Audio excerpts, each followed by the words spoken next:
Berkeley and Union City, and they said, no, we're not going to have anything to do with you anymore. We voted to become autonomous and have our own government. It's like having an alternative county within the official government county. So that's what an autonomous county is. And what they do is they carry out the same functions that any city or county government would carry out. They develop an educational system, which, I mean, can be anything from a class held under a tree to an actual schoolroom. But they do have a system where the teachers are trained and they can teach people under a tree just as well as they can in a fancy school. It's different in each county. They also develop healthcare systems, and there are like regional and Zapatista-wide healthcare and education organizing also. What they're doing in those two, which are the principal systems that they work on, what they're doing is decolonizing.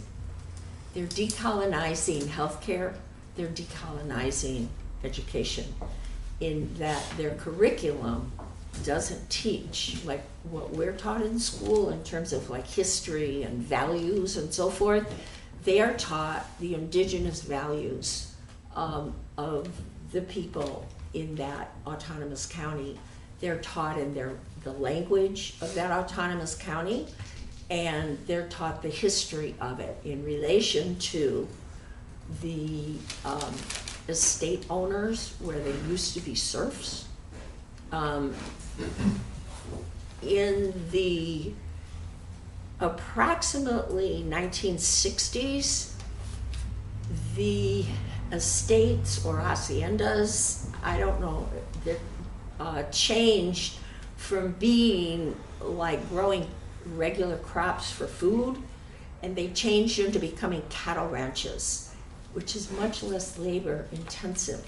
So a lot of the people who had been serfs on those big plantations were kind of kicked out because they had no need for their labor anymore. And what they did was go to the unpopulated areas of Chiapas, which meant the jungle. So a lot of the people who came off of those estates or plantations like went into the jungle to establish their own communities. And those are the communities that I'm primarily talking about. There are also communities in the highlands which have a very different history.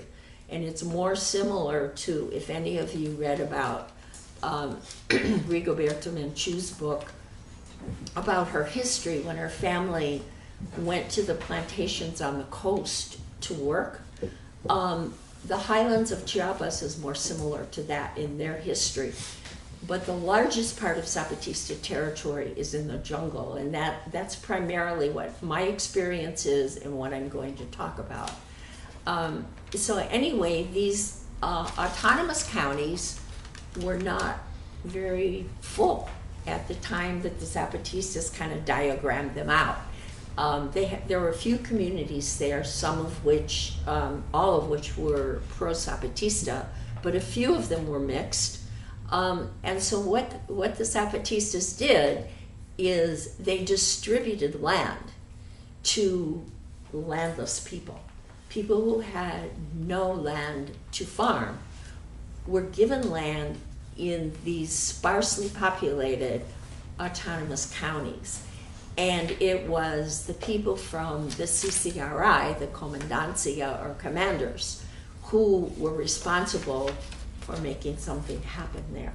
And that's who I worked with personally, were the regional comandantes who also worked on the CCRI as, and it was their responsibility to come up with developing the autonomous municipios. So what they told me was they had this dream of how they were going to economically support like a structure, like that governed, which was called an autonomous council. And the autonomous council governed the municipio, but they needed money for gas, for trucks, for parts to repair them, for paper and other machines to keep records on and so forth, because they recorded births and deaths, weddings, and that sort of thing, just like any other county would do. They come up with this plan to construct a large grocery warehouse.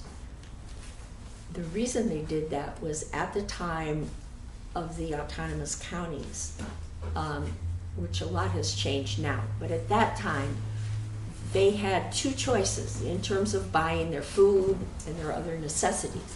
They could either go into a large city, which it was very difficult and expensive to get to, because these people are living in extreme poverty.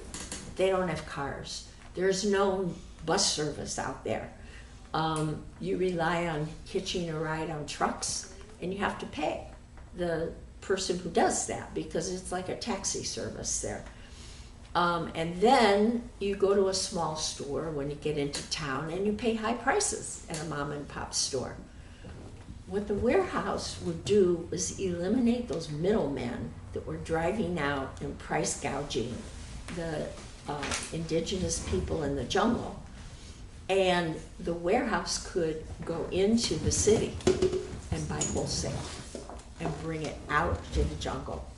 And then they sold to each of the little communities for a small profit that would keep them going. And then the stores in the communities would also resell at a small price and still be able to save people money. The profit that the warehouse made off of selling the wholesale merchandise to the communities funded the operation of the entire autonomous council. And that was the first project we worked on, which was dreamed up by the original commanders that took over those autonomous counties. That was kind of an interesting time in Zapatismo. It was a time when the military had control, the ultimate control in governance over everyone in that territory, Zapatista and non-Zapatista. If there was a major, like it was mostly land disputes over territory and boundaries of your land, it would be a military commander that went and talked to people and tried to resolve the dispute. That created a lot of problems. And what happened in 2003 was that the Zapatistas decided to give the control over civilian life to civilians. And they issued a seven-part series of communiques or comunicados that basically turned the headquarters communities for each region. They had 5 regions, and each one had a headquarters community, although not a headquarters government. There was no government. So they took those and turned it over to civilians and created a civilian government in each region. The old, what were called Aguas Calientes, the headquarters communities, they were renamed Caracoles, and in that Caracol set the regional government, which was called the Good Government Board or Junta. Everybody there calls it a junta, and we all know what a junta is. It's a group of leadership group. So with that, they issued this comunicado, which someone thankfully gave back to me, and talked about the reasons that they were turning civilian government over and creating this new level of autonomous government. One of the problems that had arisen because, I mean, people flocked to the Zapatistas in Chiapas. After the uprising, people from all over the world went there. Like, how can we help? I mean, I was one of them, and Arnoldo too. And it was like, how can we help? And of course, there they are. They had nothing but a good organization and internal solidarity, and lots of land. They took over. The estimates are between 750,000 and 1 million acres of land is what they took over when they rose up on January 1st of 1994. So their job was to develop that land and to organize it, you know, and become productive and independent. And what they found, when they used to call us civil societies, that was their term for those of us who came from outside to help them with their projects. And what they found is that, first of all, not every community or not every autonomous county had civil societies helping them. Some did and some didn't. And the ones that did usually had some attraction. They were close to a paved road. I don't know if any of you have seen the pictures of people who went to help in the jungle being stuck in like yards of mud. But it was extremely difficult to get to a lot of these communities. And there were no roads to some of them. So what they found is there was an uneven distribution of the help from civil society. In terms of projects, they also found that a lot of times the leadership of either a community or an autonomous council would be working with the people from civil society and getting benefits from that. In other words, they bring gifts or something. People would bring them gifts. Sometimes they took money on the side. I mean, there were just a lot of things that happened that, frankly, they fought about, argued about. They said, this isn't fair, this isn't equal. And so one of the functions of this new good government civilian junta that governed an entire region was to equalize the projects and the money and the benefits that were coming from outside. The other issue was that internally, among the communities in the jungle, the Zapatista communities, the non-Zapatista communities, and there are anti-Zapatista communities, but they're kind of a separate thing, that they didn't always have a good means of resolving their disputes. I don't know why that was.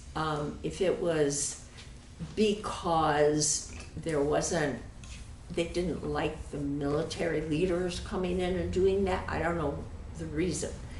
But they were having problems with dispute resolution, which is a function both of a civilian community and also of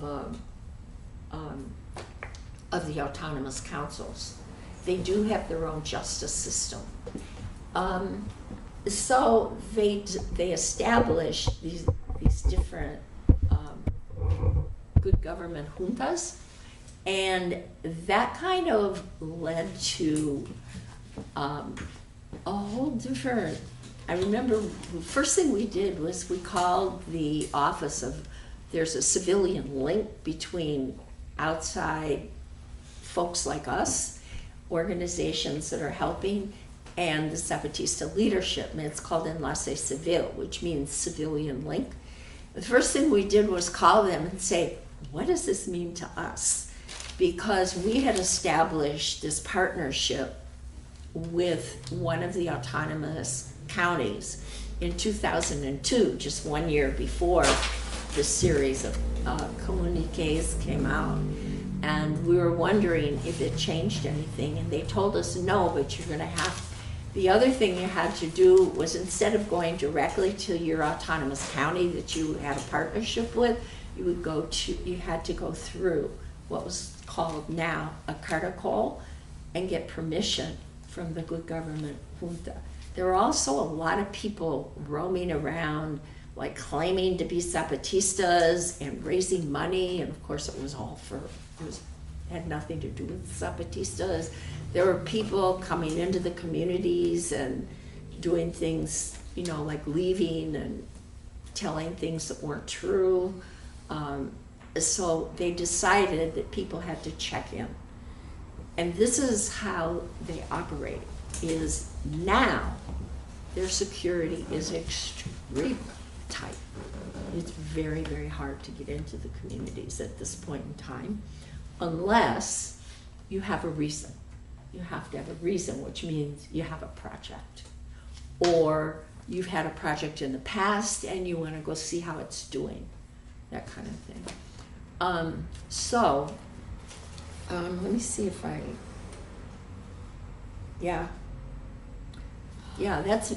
there were some issues regarding human rights organizations at that time where they would get complaints about Zapatista communities from non-Zapatista communities regarding abuses, and there was nowhere to go with them.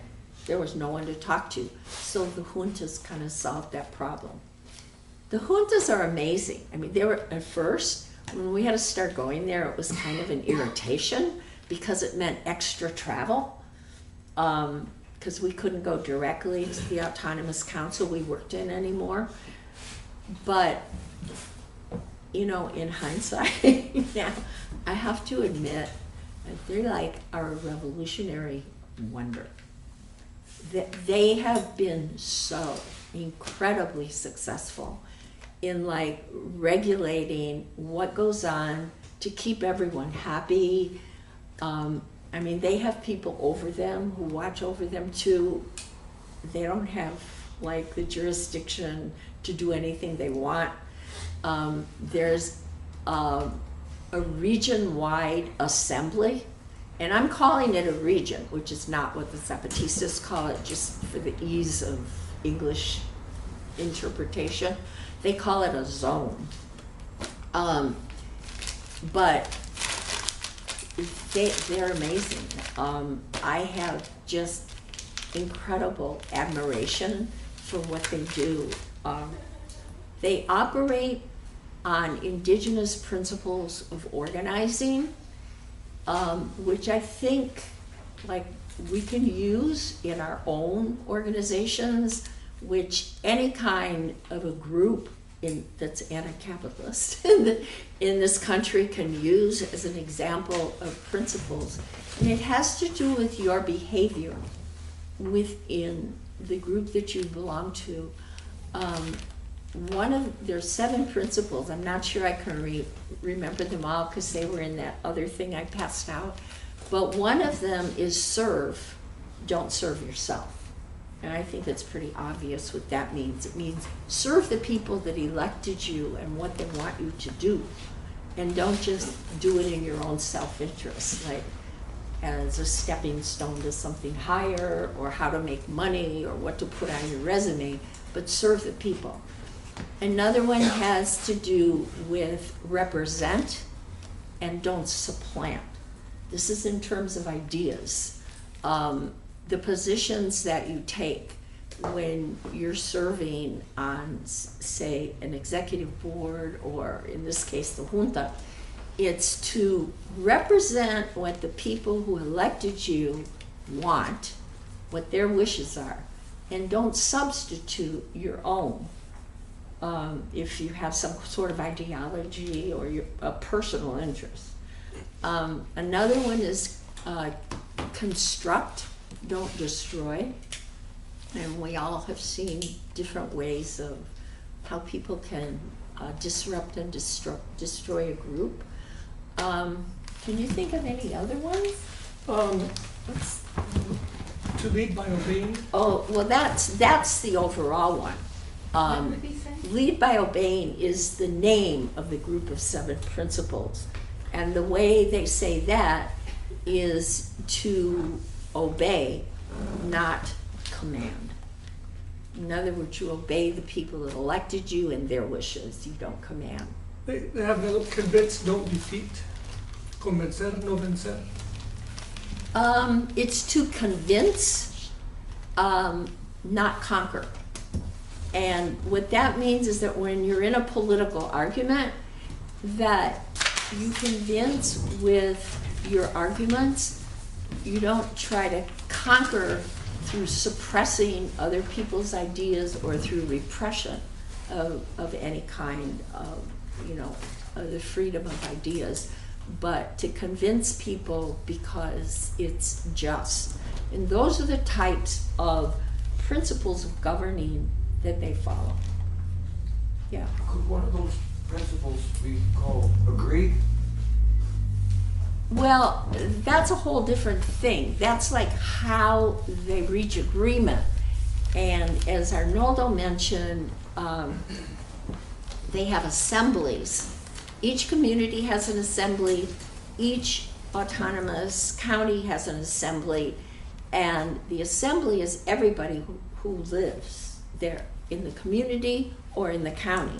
They can all come, they all discuss things, and they try to come to agreement or consensus. If they can't, they take votes. But generally, they don't take a vote if there's a lot of disagreement. They favor agreement and consensus as much as possible. So yeah, in that sense, it would be. But Marilyn? Yeah, as you know, I've been to Chiapas. Excuse me, are we going to have the discussion now? Because that if you're going to do that, then let's label it. Okay, that's fine. And somebody needs to do. Gene, you gonna collect? Well, we're